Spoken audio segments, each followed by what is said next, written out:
Radio Católica. Radio Católica. Unidos por Cristo y María. Unidos por Cristo y María.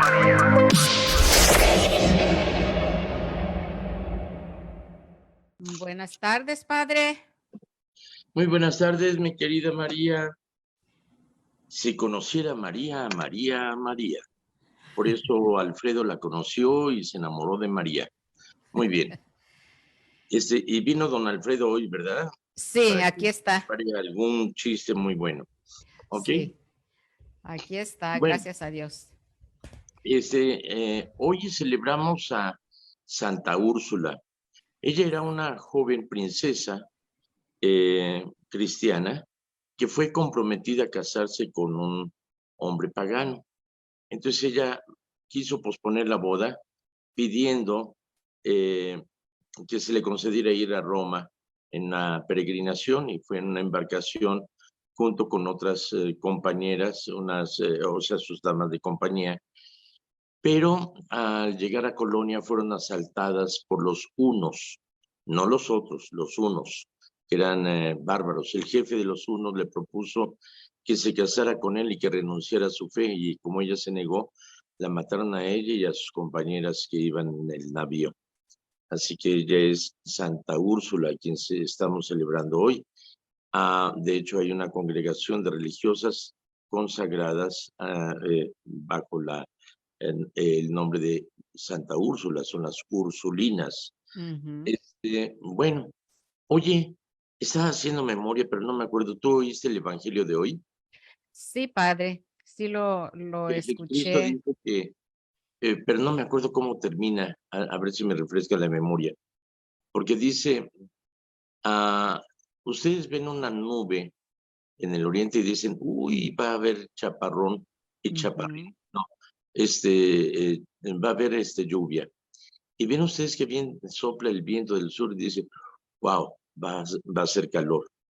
Dice, hipócritas, si saben interpretar los signos naturales, ¿por qué no son capaces de interpretar los signos de Dios? Pero, ¿en qué termina? Dice, al mero final, dice, yo te aseguro que no saldrás de ahí hasta que pagues el último centavo. Sí, o sea, este evangelio justifica que es bueno dar mordidas. Dice, por eso les digo que cuando vayan en camino con su adversario, o sea, los que están en contra de López Obrador son los adversarios, ponte en el camino, ponte de acuerdo con tu adversario.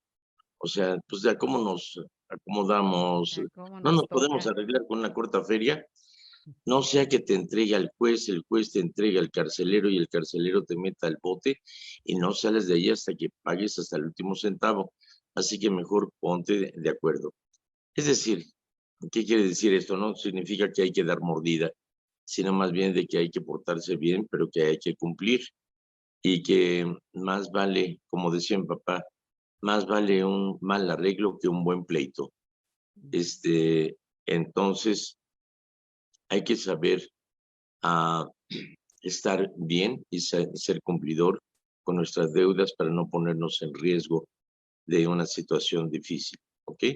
Entonces, hay que saber interpretar los signos de los tiempos. Hay gente que vive pensando de que lo que hace la sociedad está bien, lo que todos lo hagan está bien. Aquí tenemos en Livainen un lugar de recreación para los que compran marihuana, y es legal, cuando que realmente ha costado tanta sangre y tantas muertes el tráfico de la droga. Entonces, no el hecho de que esté aprobado significa que sea justificable. Es decir, entendamos, el siglo pasado, a principios del siglo pasado, se anunciaba la venta de cocaína y era algo muy chic el hecho de traer como pastillero y luego sacaban y se hacían, qué rico, ok, y era legal. También los refrescos que conocemos hoy en día como Dr. Pepper, Coca-Cola y demás, se vendían en las farmacias como fuente de sodas y se vendían como digestivos. Y sí contenían cocaína. El hecho de la marihuana, pues mi mamá la usaba y todavía algunos familiares allá en Zacatecas también la usan como para las reumas, pero no se la fuman, se la untan con alcohol, Ujú. y funciona. Ahora me mandaron una pomada para los dolores de espalda hecha de marihuana y que bien funciona, ¿eh? Bueno, es decir, la marihuana tiene un poder curativo, como la cocaína y la heroína tiene una finalidad medicinal, pero darle un mal uso pues lleva al caos, como lo hemos visto con esos muchachos que tanto en México, en lo que es en Tabasco, se han intoxicado, en Chiapas, en las escuelas, accidentalmente o maléficamente, les han puesto droga a los muchachos y han quedado casi al punto de un paro cardíaco. Aquí en Estados Unidos les han dado pastillitas y demás, y ahora que viene Halloween, encontraron a alguien que traía un cargamento de psicotrópicos, de drogas, disfrazadas de dulces, de esquitos y demás, o sea, en su envoltura y todo, pero descubrieron que eran dulces. Así que por favor, ahora en Halloween, cuando lleven a sus niños a pedir dulces, sean muy cuidadosos, de preferencia vayan a negocios ya establecidos, centros comerciales, donde les dan dulces a los niños, o vayan con vecinos que ustedes o amigos que ustedes sí conocen. No vayan con desconocidos. Y por otra parte, yo creo que en lugar de vestirse de monstruos y asesinos y demás, vístanse de Batman, o no, también es asesino, pero vístanse de superhéroes, vístanse usen su imaginación. El disfraz más original que he visto ha sido de Sandwich, un grupo de muchachos que iban disfrazados en el extremo de pan blanco, y luego seguía la lechuga, el jitomate, la cebolla, el jamón y demás, y se separaban y luego se juntaban. Muy interesante, muy, muy ingenioso. Me mandaron un disfraz, un meme de un disfraz de un niño disfrazado de Andrés Manuel López Obrador, con su banda presidencial, su traje gris, su pelo blanco, y dice, ¿dulce o cash? Ah, Bueno, no, pero usen su imaginación. Ahora, fíjate que, volviendo a lo que es el tema del Evangelio, el Papa Francisco nos ha advertido en su última entrevista y en la última alocución que tuvo en la audiencia, dijo, hay que tener cuidado con el nuevo colonialismo del transgénero, que se considera algo que es anormal como si fuera normal. Dice, insisto, Dios no le cierra la puerta a ningún homosexual, pero hay que entender bien que aunque los homosexuales merecen todo el respeto y toda la dignidad y merecen ser respetados, también hay que ver cómo se ha manejado equívocamente el nuevo colonialismo, en el cual se considera que una familia de parejas del mismo sexo es una familia normal. No, eso es anormal, porque todo niño tiene derecho a tener un papá y una mamá y educarse realmente con una figura paterna y materna. Dice, un papá le preguntó a su hijo, ¿qué vas a hacer cuando seas grande? Una muchacha. ¿Cómo? Ese niño de 10 años ya contesta sí. Sí, es porque está en los libros de texto, de que es tu derecho el escoger el sexo que tú quieras. Realmente eso es abominable y es erróneo. Entonces no hay que dejarnos guiar por lo que dice o por lo que se hace popular, sino que realmente hay que optar por lo que es la voluntad de Dios. Ahorita que nos toca votar, hay que estar alertas y leer bien las propuestas que hay. Sobre todo la Iglesia nos invita a votar en contra de la Proposición 1 en California. Esa Proposición 1 permite que la madre aborte al bebé hasta el 9º mes de embarazo, lo cual yo digo, insisto, que es completamente equívoco y erróneo. se debería de permitir el aborto hasta que el bebé cumple 18 años. Así que cuando te salgan con, déjame en paz, no te pedí nacer, salte de mi vida, ándale, pues tienes derecho a matarlo, pero no lo veas. Porque mientras no lo veas, no está vivo. Si lo ves, ya está vivo y te meten en la cárcel. Entonces realmente es aberrante esto. ¿Cómo se ha creado una cultura de muerte en lugar de una cultura de vida? Entonces optemos por la vida. Bueno, quiero avisarles de algunos anuncios que nos han llegado de la parte de la diócesis y que deben de estar bien advertidos al respecto.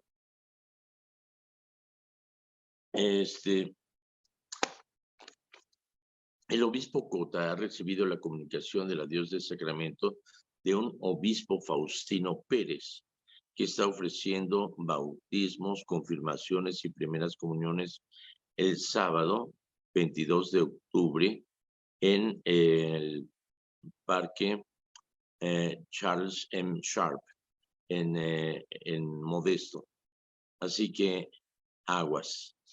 Por favor, hay que notificar en todas las parroquias religiosas, en programas de religión y vía el boletín o los medios oficiales acerca de este aspecto. Mientras el propósito de hecho, no es un obispo. Hay indicaciones de que a lo mejor es de la Iglesia Católica Antigua. Fíjense que aquí hay que tener mucho cuidado. No es lo mismo Chana que Juana. La Iglesia Católica Antigua se separó desde Trento de la Iglesia Católica y decidieron hacer una religión muy a su manera, muy sui generis. Y llevan el nombre de católicos antiguos o Iglesia Católica Antigua. No es la Iglesia Católica Apostólica y Romana. Ciertamente no es un obispo católico en unión con la Iglesia Católica Apostólica y Romana, ni con el obispo, ni la colegialidad de los obispos. Por lo tanto, esos sacramentos celebrados por Faustino Pérez son ilícitos e inválidos. No tienen ninguna validez. Entonces, no se hagan patos y no recurran a esto, aunque les faciliten la vida de que no tienen que pasar por 2 años de catecismo ni nada por el estilo. No. Es una iglesia que no es católica, apostólica y romana. Así que no tienen validez esos sacramentos. Así que mejor ni lo entienden. Es el obispo Faustino Pérez, probablemente de la Iglesia Católica antigua, no es católica romana. Les voy a platicar una cosa que me pasó. Cuando yo llegué a la diócesis de Stockton, fui destinado a la iglesia de Nuestra Señora de Fátima. Saludos al padre Ernesto, que es el párroco ahí, y a todos los de Fátima. Y estuve 6 meses allí y de repente el padre Domingo, perdón, el padre Joy Fan me dijo, pues me acaba de llegar esta solicitud. Estaba destinado aquí un padre, Leo Suárez, y pues que él no quiere ir a San Bernardo porque Monseñor Ivo Rocha tiene fama de correr a los vicarios que no le duran tiempo por su carácter y demás. Dije, pues si me han de matar mañana, que me maten de una vez, yo sí soy bien machín. Dice, pues no quisiera que te fueras, pero pues no hay nadie más a quien enviar. Entonces el padre Leo Suárez lo mandaron a Modesto y a mí con Monseñor Rocha. Desde la primera vez que Monseñor Rocha me gruñó, le dije, ¿y para qué me ruge si es usted un gatito con máscara de león? Así que vamos a ser amigos. Y es mi gran amigo, lo quiero mucho.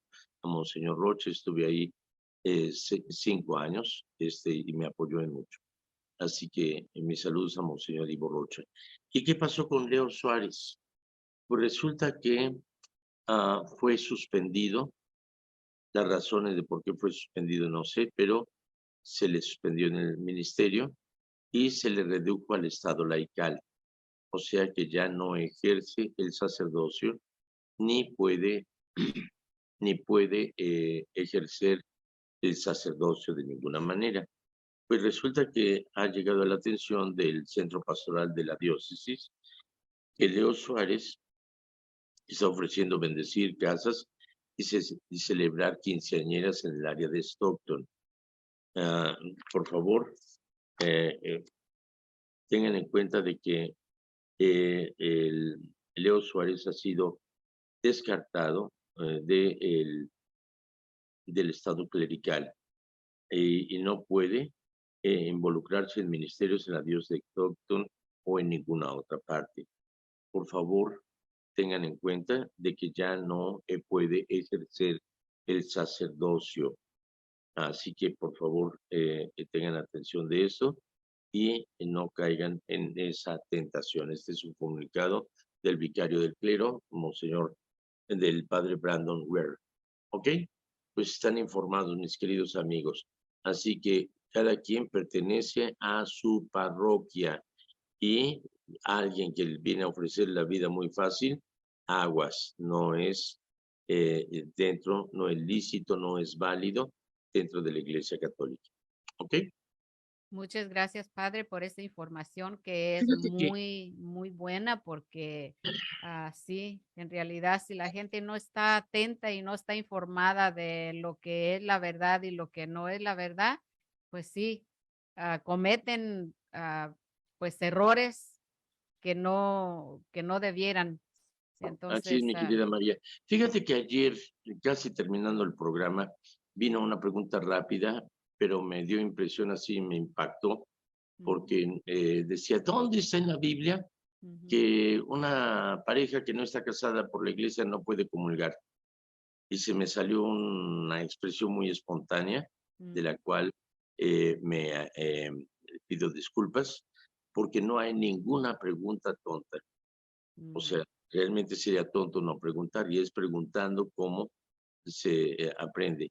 Aunque me sonó más que nada como malintencionada la pregunta, sí. porque normalmente quienes tenemos una feligresía también, unos participantes que no son católicos, y les agradezco mucho por su participación, porque aún esos ataques que dan, pues facilitan para que podamos aprender mejor. Mira, no todo está en la Biblia. Como le decía un testigo de Jehová que me estaba criticando, porque en aquel entonces, cuando estaba en Los Ángeles, todavía era tiempo en que se podía fumar donde quiera, en los centros comerciales, en los restaurantes y todo. Estaba en una corte de comida, donde hay comida de todos, estaba ahí comiendo y pasó un afanador, se me queda viendo, traía el sacuello y me dice, ¿es usted sacerdote? Sí, católico, católico, apostólico y rémono. Dice, ¿y fuma? Digo, poco, pero seguido. ¿Sabe que está prohibido en la Biblia el fumar? Digo, caray, ¿cómo está eso? Porque hasta Cristo fumaba. ¿Cómo? Si no ves que después de que lo azotaron, Poncio Pilatos dijo, le ofreció un cigarro, dijo, eche humo. No, dijo, eche humo. He aquí al hombre. Bueno, pero le digo, mira, chato, no está prohibido porque el tabaco todavía no se descubría cuando se escribieron las Sagradas Escrituras. Eso lo trajo Sir Walter Raleigh desde América a Inglaterra. Pero el tabaco es de América. En Europa no se conocía, así que no se iban a molestar de decir que no había que fumar. Pero es que todo está en la Biblia, no todo está en la Biblia. La Coca-Cola no está en la Biblia, mira, me la estoy tomando muy rico. ¿Cómo te llamas? Vamos a decir Pancho Pérez. Ok, búscate Pancho Pérez en la Biblia. No, pues no aparece. Entonces no existes, déjame en paz. Si no estás en la Biblia, no existes, ¿ok? No, no todo está en la Biblia. Entendamos bien eso. Pero está la base de lo que es nuestro vivir cristiano. ¿De qué manera? Bueno, la pregunta era, ¿dónde está en la Biblia que las parejas que no están casadas por la iglesia no pueden comulgar? En primer lugar, Cristo instituyó la Eucaristía y le dio orden a los apóstoles, hagan esto en conmemoración mía. Y por eso las primeras reuniones que había de los apóstoles era en las casas, se conocía el ágape, el acto de generosidad, de compartir, la eucaristía, o sea, la acción de gracias, en torno a la fracción del pan. Y entonces eran los cristianos que ya habían sido bautizados, que estaban en gracia de Dios, que compartían del pan consagrado que es el cuerpo de Cristo. Sin embargo, para pertenecer a la fe había que pasar por la conversión y el arrepentimiento de los pecados y el bautismo. Y entonces los pecados eran perdonados por el bautismo. Estaban en gracia de Dios.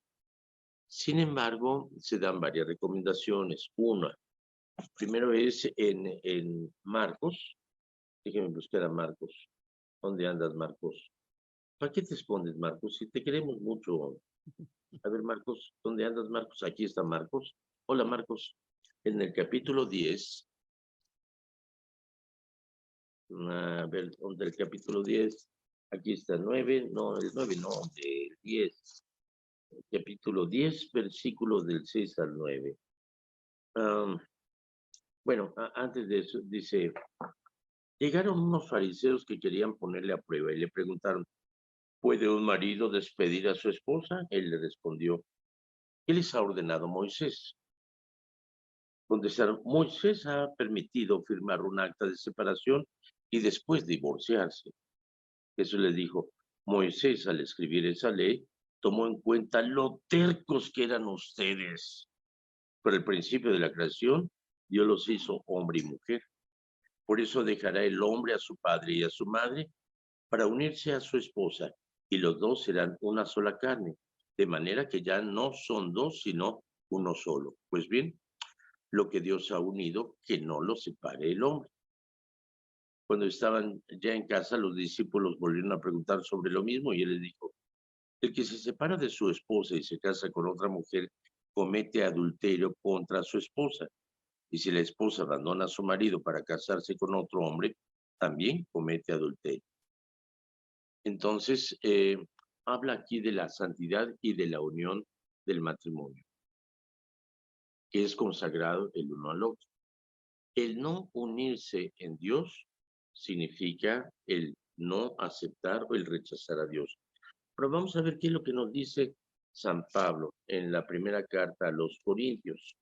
Y ahorita buscamos a Pablo, Romanos, Primera de Corintios, capítulo 7, versículo del 8 al 9. A ver.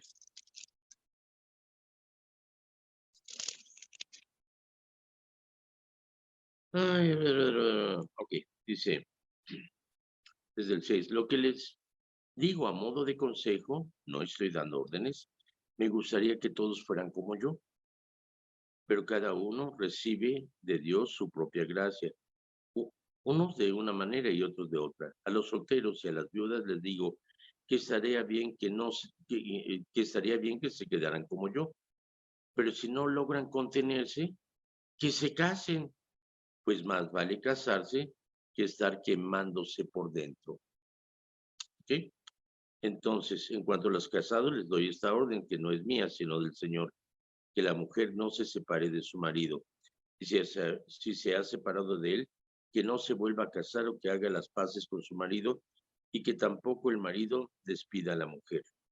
A los demás les digo, como cosa mía y no del Señor, si algún hermano tiene una esposa que no es creyente, pero acepta vivir con él, que no la despida. Del mismo modo, si una mujer tiene un esposo que no es creyente, pero acepta vivir con ella, que no se divorcie, pues el esposo no creyente es santificado mediante su esposa, y la esposa no creyente es santificada mediante el marido cristiano. De no ser así, también sus hijos estarían lejos de Dios, mientras que en realidad ya han sido consagrados. Si el esposo o la esposa no creyentes se quieren separar, que se separe. En ese caso, el esposo o la esposa del creyente no están esclavizados. Pero el Señor nos ha llamado a vivir en paz. ¿Estás segura tu mujer de que vas a salvar a tu esposo? ¿Y tu marido está seguro de que vas a salvar a tu esposa? Fuera de este caso, que cada uno siga en la condición en la que le puso el Señor. en esa situación en la que encontró la llamada de Dios. Esa es la regla que les doy para todas las iglesias. ¿Ok? Bueno, ahora, ¿qué significa el matrimonio? El matrimonio es una donación mutua de amor de una pareja que ha encontrado su media naranja, que ha encontrado a el compañero o la compañera ideal, que le va a apoyar en su búsqueda de felicidad, y él o ella, por su parte, va a buscar la felicidad de su cónyuge. De tal manera que juntos, unidos en esa felicidad en Dios, están abiertos a ser sacerdotes, instrumentos de Dios para ser los instrumentos de la comunicación del don divino de la vida, y se convierten en sacerdotes de la iglesia doméstica, donde van a educar y preparar a sus hijos para el reino de Dios, para ser ciudadanos útiles para el reino de Dios aquí en esta tierra y ganar el reino de los cielos. Esa es la misión del hombre y de la mujer, e invitan a Dios a que consagre su matrimonio, a que viva con ellos. De otra forma, al vivir juntos sin invitar a Dios a consagrar el matrimonio, el pecado es la ausencia de Dios, es decir, el rechazo a Dios o el no incluir a Dios en nuestro vivir. Entonces, al estar viviendo juntos, no están incluyendo a Dios en su vivir, no lo han invitado a consagrar su matrimonio, y por lo tanto no pueden estar en común o en la comunión de Cristo y de su iglesia. ¿Ok?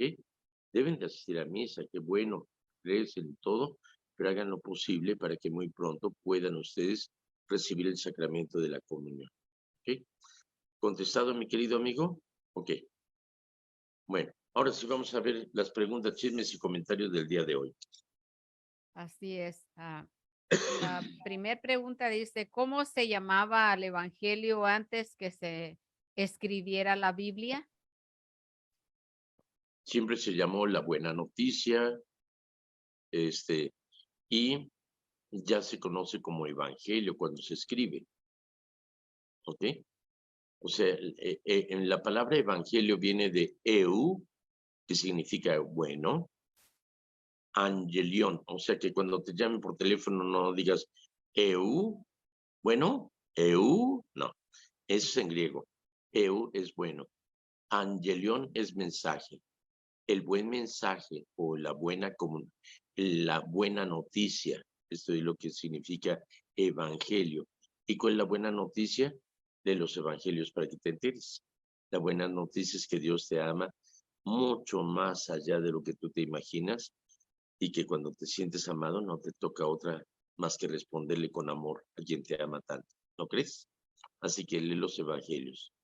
Te recomiendo el de Lucas, empieza por el de Lucas. Okay. Así es, padre. Antiguamente los profetas y pues todos los que siguieron el camino de Dios desde aquel tiempo lo anunciaban como por tradición, como decir ahorita le comunicamos a nuestros hijos cosas que hicimos antes o que hicieron Correcto. nuestros abuelos. Y hasta que llegó a nosotros lo que ya fue escrito, ¿verdad? Que ya se conoce como el Evangelio y las Sagradas Exactamente, el Escrituras. Evangelio es la buena nueva proclamada por Cristo en su vivir, en sus actos, en su muerte y en su resurrección. Así es. Dice otra pregunta, ¿fue Moisés el que escribió el Pentateuco o hubo otros autores? En la Biblia de Jerusalén se escribieron los comentarios bíblicos, o sea, en todo lo que es el aparato exegético. Si ustedes pueden ver, la Biblia tiene unas letras grandes y unas más chiquitas. A partir de aquí hacia abajo son los comentarios escritos por biblistas, estudiosos, exégetas, que han estudiado muy seriamente las Sagradas Escrituras en sus idiomas originales, en el arameo, en el griego, en el hebreo, y que además se han basado en otra serie de estudios etnológicos, antropológicos, en fin. Entonces ellos hacen comentarios al respecto para poder comprender mejor las Sagradas Escrituras. Y tuve la fortuna o la desfortuna de tener uno de esos que escribieron la Biblia de Jerusalén, los comentarios bíblicos, el padre Loza. Y el padre Loza, dominico, era sumamente monótono en su clase, siempre nos hablaba de esta manera, entonces de tanto seguir su acento de esta forma, uno acaba y de repente dice ahora, en una clase porque era muy serio, en todas sus aseveraciones, en alguna clase, él dijo, ahora les voy a contar un chiste que, dijo un chiste, dicen los exégetas que no fue Moisés el que escribió el Pentateuco, sino un hombre llamado Moisés. No le entendieron, vamos a tomar un breve descanso y continuamos.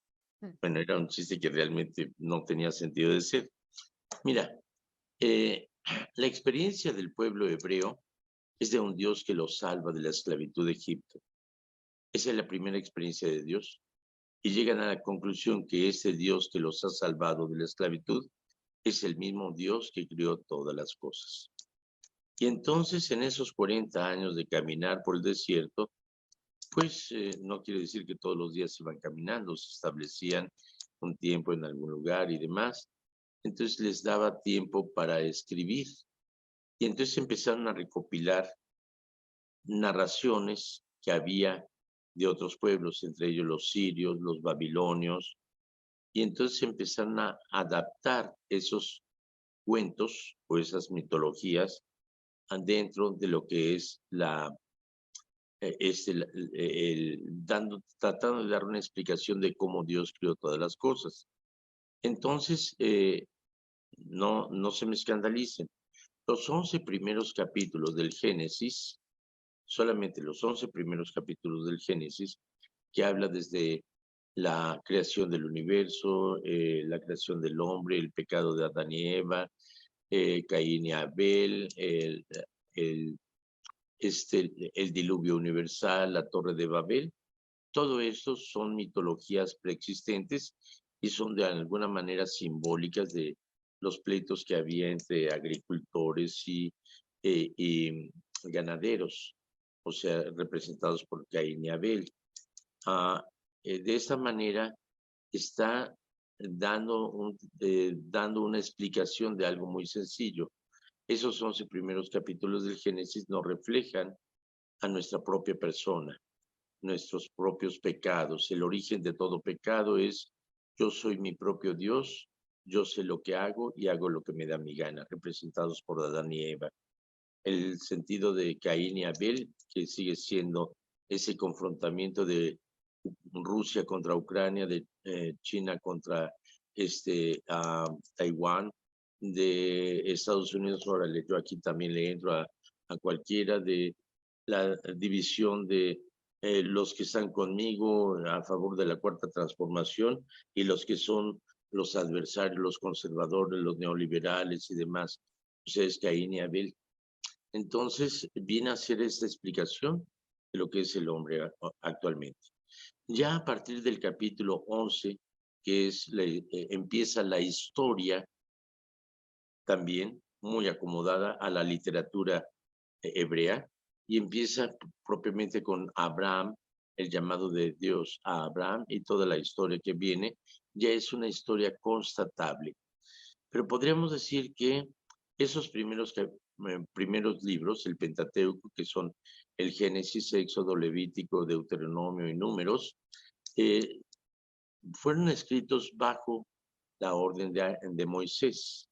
No quiere decir que Moisés se haya puesto a escribir, sino que realmente había escritores que bajo la guía y la dirección de Moisés se hacían. Ciertamente se hizo durante ese tiempo del peregrinar en el desierto y se conoce como los 5 documentos. 5 teucos, documento. Pentateuco, los 5 primeros documentos que nos dan en el inicio la Sagrada Escritura. Recordemos que la Biblia no existía hasta el siglo IV, cuando la Iglesia, ya no perseguida, empieza a reunir todos los libros del Antiguo Testamento, a ponerlos en uno, y empieza a reunir todos los escritos del Nuevo Testamento. Y San Jerónimo estuvo en la cueva de Belén, se fue a vivir allá para aprender el idioma, el hebreo y el arameo, y estuvo traduciendo de la lengua original a la lengua común de ese entonces, que era el latín. Y entonces escribió la Vulgata, es decir, la Biblia para el pueblo, para el vulgo. Y es cuando se da todo ese contenido. Pero la respuesta es durante el tiempo de Moisés, en ese peregrinar del desierto, cuando se escriben esos primeros 5 documentos. ¿Ok? Gracias, Padre. ¿Por qué los protestantes quitaron los 7 libros a la Biblia? Bueno, Martín Lutero quiso, a la vez, cuando se separó de la iglesia, a traducir al lenguaje popular, el lenguaje vernáculo, al alemán, que era lo que él hablaba, las Sagradas Escrituras, de la Vulgata, o sea, de la traducción de San Jerónimo, y la tradujo al alemán. Pero hay algunos libros en el Antiguo Testamento que no son canónicos, o sea, que no están en el libro tradicional de la Biblia, pero se consideran deuterocanónicos, o sea, se consideran que son palabra de Dios y que están incluidos dentro de la Biblia cristiana y católica. Entre ellos son Tobías, Judith, Esther, la narración de Daniel. Ellos eliminan la narración en el libro de Daniel de la casta Susana, que fue falsamente acusada. Los libros de Macabeos 1 y 2, Sabiduría, Eclesiástico y Baruch. Y por otra parte, eliminan también a Hebreos, Santiago, Judas y Apocalipsis. En algunas Biblias le llaman la Revelación o Apocalipsis, pero algunas Biblias protestantes la eliminan, otros la incluyen. Lo hace Lutero con el fin de seguir el canon judío, el libro judío, o sea, el canon de libros judíos, aceptado por los judíos, y en una forma de separarse, de marcar esa separación de la Iglesia Católica. Esa es la razón. ¿Okay? Okay. Pues tenemos algunos comentarios aquí. Deje ver. Dice Carlos Garibay Cuevas los saluda. Dice, Padre, Hola, gusto en Carlitos, verle. gusto saludarte. Dice, gusto en verlo. De parte de Carlos. Dice, luego Sai Lara también le mandamos un saludo. Por ahí está viendo la programación. Pedro y Toña dicen, buenas tardes. Le cuento algo que me pasó. Muchos años atrás fuimos padrinos de una niña que más tarde creo se casó, yo creo. Pero dice, voy a tratar de completar la pregunta. Más tarde la niña ya adolescente hizo su primera comunión y confirmación en no sé dónde. Pero cuando quería celebrar sus 15 años me invitaron de padrino. Yo les pregunté dónde se había confirmado porque quizás no pregunté al momento de registrarla. No me dieron respuesta y no regresaron, pero sí celebraron su quinceañera. Este problema es difícil controlar porque los católicos de nombre buscan lo más fácil. Yo creo que es en respuesta a lo que estaba usted dando el anuncio de Así es, mi querido Pedro. Así es, hay gente que busca solamente el pretexto para celebrar, incluso dentro de la fe católica. Tenemos confirmaciones y primeras comuniones, se les pide que asistan a misa, pero apenas reciben el sacramento y no se vuelven a parar en la iglesia, efectivamente. Y hay gente que busca algo más fácil, se lleva a los niños a confirmar o a bautizar o a primera comunión a México, a otros lados, donde en el pueblito pues no les exige nada, pero habría que cuestionar la validez. ¿Ok? Muy bien. Claro que sí. Pues gracias, Padre. Dice Gloria Rico de Lemos. Saludos, Padre. Dios lo bendiga. Padre, Gracias, Gloria. quién fue el primer ministro de Eucaristía o dónde se comenzó a dar la Eucaristía? Antes del Concilio Vaticano II, lo que hizo el Concilio Vaticano II fue regresar a sus orígenes, y en las primeras comunidades cristianas ya había quienes llevaban la comunión a los enfermos. Recordemos el niño Narciso, que era un niño de unos 10, 11 años que llevaba la Eucaristía a un enfermo y que fue atrapado por los soldados romanos, y que porque no les quiso dar la Eucaristía, lo mataron. Entonces eso ya era una costumbre muy antigua. Así ¿Qué es, más? sí. Estela Castro lo manda a saludar. Gracias, Estela. Y ¿Y es parece todo? que es todo lo que tenemos hasta No, ahorita, padre. falta el chiste de mi querido amigo Bueno, Alfredo. ahora vamos a hablar en estos pocos minutos que nos quedan de qué es ser feo. No te oí. Vamos a hablar de qué es ser feo. Dicen, ¿me escucho? No, ¿de qué es ser feo? Que esa persona era tan feo que su mamá más bien le daba la espalda en vez de darle el pecho. Ajá. Y el otro era tan feo que cuando iba a una fiesta le aventaban cacahuates pensando que era chango. Y ahí le va uno peor. Una vez que yo fui a la capital de México, andaba ahí por el parque de Chapultepec y miré una muchacha bonita que estaba sentada ahí en una banca. Y se me llamaba arrimé. María. Bueno, ahí le va. Yo fui a echarle los perros y úchale.